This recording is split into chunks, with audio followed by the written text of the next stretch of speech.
Barry, who has 30% of free throw average. That's pretty bad. Better than me, but still pretty bad when he plays basketball. So if he takes 3 free throw shots, he's fouled from behind the three-point line, so he gets 3 in a row. What's the probability that he misses all 3? Well, it's actually pretty good because he's a pretty good misser. So keep in mind, 3 in a row. This is another multiplication problem because we have 3 consecutive events, 1, 2, 3, that are all being multiplied together. Okay? But it's very easy for us to see that 3 and go 3, 3, and 3. But because it's talking about missing, and this is the probability that he makes it, it's going to be 0.7 times 0.7 times 0.7, because that counts as the likeliness of a miss, and then another miss. Multiply them all together. It's actually 7 cubed is 343. So 0.343 is acceptable. 34.3% is another way of talking about that. I think I'll go through and maybe do a couple on this one. I'll do let's do this one. Pam, thinking about purchasing a car, but isn't sure if she should choose a red one or a white one. Okay, if she's not sure, well, what type of problem is this? Well, if she's going to go one, she's not getting 2 cars. Maybe get both, maybe only one, maybe get neither. No, she's buying a car. And it's a tree diagram because she's choosing either this color or that color. Okay, so red or white. And she's not sure, so we can't label that yet. But if she chooses a red car, she's 80% sure that the cops will notice. Which is sort of true, but you get into probability, and you can make numbers kind of seem like they make sense. But in reality, how many red cars are, what do they call those family wagons? Minivans. Yeah, you don't see too many sporty red minivans, right?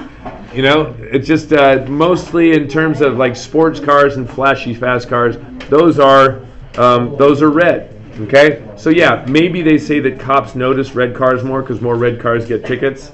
It's because it's a type of car. That's just me on my my statistics soapbox. So anyway, moving on to this. This is a 80% likely to get noticed and not noticed. So 0.8 versus 0.2. Okay. If she gets the white, she's only 10% likely to get noticed. Again, not well. You'll see some flashy, fancy white sports cars. Okay, notice not. 0.9. Okay. If the probability that she actually gets noticed while driving a white car is only 7%. Now keep in mind, 7% as a decimal is 0.07. Okay, white car got noticed. Okay, that is 0.07. If that's the case, what's the probability that it was white?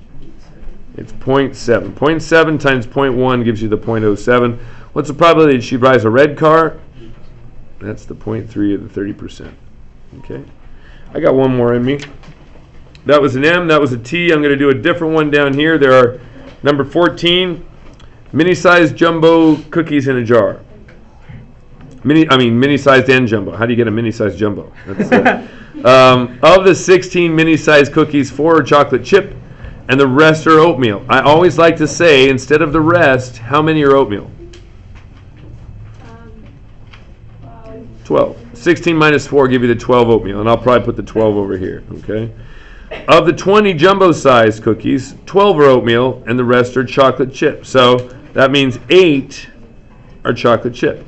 Okay. What's the probability you reach in the jar, grab an oatmeal cookie, given if we know that it's mini-sized? Okay, we're on a diet. Sure, I get that. So mini-sized cookie. You can tell it's a mini-sized cookie. You reach in. Okay. Unless you don't know what the jumbo is, but you pretty much know it's mini-sized. So if we set up, this is our list. You look at the denominator. The mini-sized is how many cookies you're going to have in the denominator there. Okay, so how many are mini? How many are mini? 16 mini-sized cookies. Yeah, that's it. Okay, what is the probability that it is an oatmeal cookie? That's the 12 mini-sized cookies that we got.